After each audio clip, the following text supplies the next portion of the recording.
क्या तुम्हें पता है कि कुली मूवी का पूरा प्लॉट राजशेखर के एक्सपेरिमेंट के अराउंड घूमेगा? और हाँ, हमने जो टाइटल टीज में इतना गोल्ड देखा था, उसका 1% भी ट्रेलर में क्यों नहीं दिखा? वैसे क्या तुमने दाहा और रोलेक्स के कैरेक्टर में सिमिलरिटीज नोटिस की? वैसे रोलेक्स से याद आया, एलसीयू का क्या? कहीं कुली एलसीयू का पार्ट तो नहीं है? क्योंकि लियो के वक्त भी लोकेश ने यही बोला था कि लियो एलसीयू का पार्ट नहीं है। तो कहीं इस बार भी वह हमें गोली तो नहीं दे रहे? तो नमस्ते दोस्तों, क्या हाल चाल है? वीडियो को आखिर तक जरूर देखना, क्योंकि जो बातें सामने आने वाली हैं वो आपको चौंका कर रख देंगी। वीडियो शुरू करने से पहले अगर अब तक चैनल सब्सक्राइब नहीं किया तो अभी कर लो, क्योंकि ऐसे डीप ब्रेकडाउन्स आपको हर जगह नहीं मिलते। अब चलो शुरू करते हैं। अब जो शुरुआत में हमें यह जगह दिखाई जा रही है वो साइमन की लगती है, क्योंकि इस बिल्डिंग पर शुरुआत में किंगपिन लिखा हुआ है, जो हमें आगे डायल के ठीक नीचे वाले सीन में भी देखने को मिलता है। वैसे किंगपिन मार्वल कॉमिक्स का एक जाना माना सुपर विलन भी है, तो शायद साइमन खुद को उसी से जोड़ रहा हो, क्योंकि इस फिल्म का मेन विलन तो वही है। और वैसे भी ऐसे सिनेमा में ईस्टर एग डालना लोकेश की पुरानी आदत रही है। खैर, अब बढ़ते हैं अगले शॉट की तरफ। ये जो कब्रिस्तान दिखाया गया है, इसका फिल्म में एक अहम रोल होने वाला है। और यहाँ लगे क्रॉस से साफ है कि यह क्रिश्चियन लोगों का ग्रेवयार्ड है, यानी इसका सीधा कनेक्शन सिमोन से हो सकता है। और जो गाड़ी इस ग्रेवयार्ड में आती दिख रही है, उसमें शायद सिमोन ही बैठा हो। मैं इस कब्रिस्तान को इंपॉर्टेंट इसलिए मान रहा हूं क्योंकि यहाँ डेड बॉडीज के साथ कुछ ना कुछ गड़बड़ चल रही है, जो मैं तुम्हें ट्रेलर में आगे समझाऊंगा। अब अगले सीन में जहां से साइमन बाहर निकल रहा है, वो जगह किसी फैक्ट्री जैसी लग रही है। और उसके पीछे जो रूम दिख रहा है वो शायद किसी तरह का एक्सपेरिमेंट रूम हो सकता है, क्योंकि वहां एक बोर्ड पर बहुत सारे लोगों की फोटोज लगी हुई हैं। इसके बाद हमें श्रुति का कैरेक्टर प्रीति दिखता है, जो लास्ट में काफी सीरियस एक्सप्रेशन में नजर आ रही है। भी साइमन से डायरेक्ट कनेक्शन लगता है, क्योंकि उसके पीछे भी वही मजदूर काम करते दिख रहे हैं, जो कि साइमन की कंपनी में काम करते हैं, और ये ट्रक भी वैसा ही लगता है। लेकिन एक इंटरेस्टिंग बात मैंने नोटिस की, ये जो 1 सेकंड का शॉट है, अगर उसे ध्यान से देखो तो साफ पता चलता है कि यह शॉट रिवर्स में दिखाया गया है। अब ऐसा क्यों किया गया है, इसका पक्का कारण तो नहीं पता, लेकिन पीछे खड़े हुए मजदूरों की मूवमेंट देखकर यह बात समझ आ जाती है। यानी बेसिकली जैसा तुम देख रहे हो, प्रीति शायद इस ट्रक से लाशें निकालने नहीं, बल्कि उसमें डालने आई है। मतलब जो ट्रक ओपन होने का सीन दिखाया गया है, वो असल में ट्रक क्लोज होने का है। और इस सीन में जो बॉडी को रस्सी से बांध रही है, वह भी प्रीति ही है। यह उसके हाथों को देखकर समझ आता है। और यही चीज बताती है कि राजशेखर के साथ प्रीति भी इस एक्सपेरिमेंट का हिस्सा है। और वहीं पर एक डायलॉग और सीन से यह हिंट भी मिलता है कि प्रीति राजशेखर की बेटी है। लेकिन मैं इस थ्योरी को गलत साबित करने वाला हूं। खैर, उसके नेक्स्ट सीन में देखो, सत्यराज का कैरेक्टर राजशेखर प्रीति के साथ मिलकर कोई एक्सपेरिमेंट कर रहा है, जिसकी वजह से शॉक सर्किट हो रहा है। और उनके साइड में ही साइमन और उसके आदमी खड़े दिखते हैं। ये बात 50% तो साइमन की हेयर स्टाइल से क्लियर होती है, और बाकी 50% ये टकला बंदा कंफर्म करता है, जो ट्रेलर में भी दिखा है और टाइटल टीजर में भी मौजूद था। तो अब तक जो कहानी समझ आती है वो कुछ ऐसी बनती है। प्रीति और उसका बाप राजशेखर सिमन के लिए किसी प्रोजेक्ट पर काम कर रहे थे, जिसमें डेड बॉडीज पर कोई एक्सपेरिमेंट हो रहा था। और शुरुआत में जो कब्रिस्तान मैंने इंपॉर्टेंट बताया था, वो इसी एक्सपेरिमेंट का हिस्सा हो सकता है।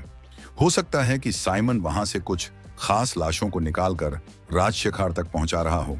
अब खास इसलिए क्योंकि सिमोन के इस सीन में उसने कुछ फोटो दीवार पर लगा रखी हैं। अब ये उन्हीं लोगों की फोटो हो सकती हैं जो कब्रिस्तान में दफन हैं। और आगे ट्रेलर में इसके कई सारे सबूत भी मिल जाते हैं कि वो इन बॉडीज के साथ क्या कर सकता है, जो मैं तुम्हें थोड़ी देर में बताऊंगा। लेकिन अब नेक्स्ट शॉट में हमें आमिर दिखता है, जिसका नाम दाहा होने वाला है। और हमारे मराठी में दाहा का मतलब होता है 10। अब ऐसा नाम क्यों रखा गया है ये तो पता नहीं, लेकिन ट्रेलर के आगे के कुछ सीन से यह साफ हो जाता है कि यहाँ कोई सिंडिकेट मीटिंग हो रही है, जिसमें सारे गैंगस्टर एक जगह इकट्ठा हो रहे हैं। और शायद दाहा इन सब का बॉस है, क्योंकि ये जो कुत्ते हैं, इनसे पता चलता है कि वह हेलीकॉप्टर से आया है, जबकि बाकी सब लोग गाड़ियों से पहुंचे हैं। यानी मैं ये कहना चाहता हूं, जिसकी लाठी उसकी भैंस, जो सबसे पावरफुल है वही बॉस होगा। और जिस तरह से वो गोलियां चला रहा है, उससे साफ समझ आता है कि उसका खौफ कितना गहरा है। अब इन ड्रग्स को देखकर मुझे थोड़ा अजीब लगा, जिनके ऊपर लिखा है पलाक लॉजिस्टिक्स कंपनी, और डेफिनेटली ये साइमन की ही कंपनी है। दुनिया के सामने वो इसमें इंपोर्ट एक्सपोर्ट का बिजनेस करता होगा, लेकिन असल में इसमें illegal body transformation, gold smuggling और शायद बहुत से और काले धंधे होते होंगे। यहाँ एक थ्योरी बनती है, हो सकता है कि साइमन जिंदा लोगों के ऑर्गन्स निकालकर उन्हें राजशेखर को भेजता हो किसी एक्सपेरिमेंट के लिए, और फिर जब एक्सपेरिमेंट फेल हो जाता है तो राजशेखर उन्हें अपनी उसी कुर्सी की मदद से डिस्पोज कर देता होगा। अब हाँ, मैं इस थ्योरी को लेकर पूरी तरह से श्योर तो नहीं हूं, लेकिन ऐसा भी हो सकता है कि जो दीवार पर तस्वीरें लगी हैं वो कब्रिस्तान से निकाली गई लाशों की नहीं बल्कि जिंदा लोगों की हों, जिनको सिमोन ने अपने ऑर्गन स्मगलिंग के लिए टारगेट किया है। और शायद इसके बारे में अभी तक राजशेखर को कोई भनक भी नहीं है। अब बात करते हैं दाहा की। अब क्योंकि आमिर खान ने खुद बोला था कि दाहा का कैमियो क्लाइमैक्स में होगा और ट्रेलर में हमें 2 ताबूत दिखते हैं जिन पर फूल रखे हुए हैं, तो मे भी ऐसा हो सकता है कि साइमन और दयाल को डेवा ने मार दिया हो, क्योंकि दाहा यहाँ चड्डी बनियान में आता है, जो कि या तो गुस्से में होने की निशानी है या फिर उसकी सनक की, वरना कोई ऐसे ही आते ही गोलियां थोड़ी ना चलाएगा। अब ट्रेलर के लास्ट में जो शॉट है उसमें डेवा वहीं जगह पर खड़ा दिखता है। अब देखो, मुझे नहीं लगता कि लोकेश क्लाइमैक्स वाला सीन ट्रेलर में दिखा देंगे, पर हो सकता है कि आमिर के इंटरव्यू की वजह से उन्होंने यह दिखाया हो। वैसे लोकेश का प्लान शायद आमिर के कैमियो को एक सरप्राइज ही रखने का था। अब अगर ताबूत में साइमन और दयाल की बॉडी नहीं भी है तो भी यह तय है कि गैंगस्टर वर्ल्ड के 2 बड़े लोग या तो मर चुके हैं या मरने वाले हैं, और शायद इसी वजह से ये मीटिंग हो रही है और दाहा वहां मौजूद है। और यह भी लगभग तय है कि डेवा ने ही उन्हें मारा है, तभी वो वहां दिखता है। यानी यह मीटिंग डेवा और साइमन के बीच सुलह की भी हो सकती है। अब जहां तक गोल्ड स्मगलिंग की बात है तो ट्रेलर में भले ही उसका सीधा जिक्र नहीं हुआ, पर टाइटल टीजर के इस सीन से हम उसे जोड़ सकते हैं जहां साइमन चलते हुए दिखता है और उसी पोर्ट पर हमें ट्रेलर में ब्लास्ट होते हुए दिखता है। यह ब्लास्ट वही डेवा करता है। यह ब्लास्ट उसी फाइट सीन के बाद का हो सकता है जब डेवा साइमन के पूरे गोल्ड एम्पायर को तबाह करता है। यह गोल्ड साइमन का ही है। इसका एक और सबूत है KGF वाला सेनापति, जिसे हम पहले ही डैल के साथ देख चुके हैं, और फिर वही स्क्रीन साइमन के सामने है जो हमने डेवा के पीछे देखी थी। इसका मतलब है कि लोकेशन और सेटअप एक जैसा है। हो सकता है कि यह स्क्रीन पूरे पोर्ट पर नजर रखने के लिए लगी हो। टाइटल टीजर का सीन भी उसी पोर्ट का लगता है और एक डायलॉग इसको कंफर्म करता है। एक बंदा पोर्ट से पीड़ित तोड़ के अंदर आ रहा है, माल संभालना। पर जो डायलॉग ट्रेलर में डायल बोलता दिख रहा है वो शायद उसका डायलॉग नहीं है। असल में ये डायलॉग उस सीन का है जहां डेवा के पास पुलिस आती है और कुलियों से उसे सौंपने की मांग करती है। तो डेवा शायद कोई बड़ा कांड कर देता है और जब पुलिस उसे मांगती है तो सभी कुली मना कर देते हैं, क्योंकि डेवा उनका मसीहा है और उसका किया गया कांड उनके भले के लिए होता है। ट्रेलर में डायल का डायलॉग खत्म होते ही सभी वर्कर्स किसी चीज के लिए दौड़ पड़ते हैं, जिससे लगता है कि उसने कुछ और ही बोला था। अब देखो यार, ट्रेलर से पूरी स्टोरी निकालना मुश्किल है, लेकिन एक बात कंफर्म है कि रजनीकांत की बैक स्टोरी दिखाई जाएगी। और ये कोई नई बात नहीं है। लोकेश की हर फिल्म में हीरो की कोई दर्दनाक बैक स्टोरी जरूर होती है।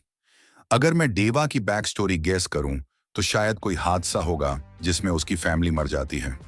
और ये ट्रेलर में एक सीन से हिंट भी मिलता है जहां वो फैमिली के नाम पर रोता दिखता है। और एक और सीन में जब प्रीति उसे कहती है कि आपको फैमिली का क्या पता, तो वो हंस देता है। मतलब शायद पहले उसकी फैमिली थी और अब नहीं है। अब इसी से मेरी दूसरी थ्योरी बनती है कि प्रीति राजशेखर की नहीं बल्कि डेवा की बेटी है। यह थ्योरी मेरे दिमाग में सबसे पहले राजशेखर के इस डायलॉग से आई। 30 साल से मैंने एक आदमी से यह राज छुपा कर रखा है, और हमें ट्रेलर से पता है कि डेवा और राजशेखर पुराने दोस्त हैं जब डेवा कुली था। तो हो सकता है कि डेवा की फैमिली जब मारी गई तब उसकी बेटी बच गई, जैसे विक्रम में हुआ था, और राजशेखर ने उसे पाल लिया, लेकिन डेवा को इसका कभी पता नहीं चला और ना ही प्रीति को अब तक ये बात मालूम है। और ये थ्योरी लोकेश कनागारज की स्टोरी टेलिंग स्टाइल को देखते हुए बिल्कुल फिट बैठती है, क्योंकि वो हमेशा एक इमोशनल फादर चाइल्ड एंगल जरूर रखते हैं। तो हो सकता है कि प्रीति डेवा की ही बेटी हो, और जब तक ये राज खुले साइमन राजशेखर को मार देता है। ऐसी ही डीप और मजेदार ब्रेकडाउन के लिए चैनल को सब्सक्राइब जरूर कर लेना।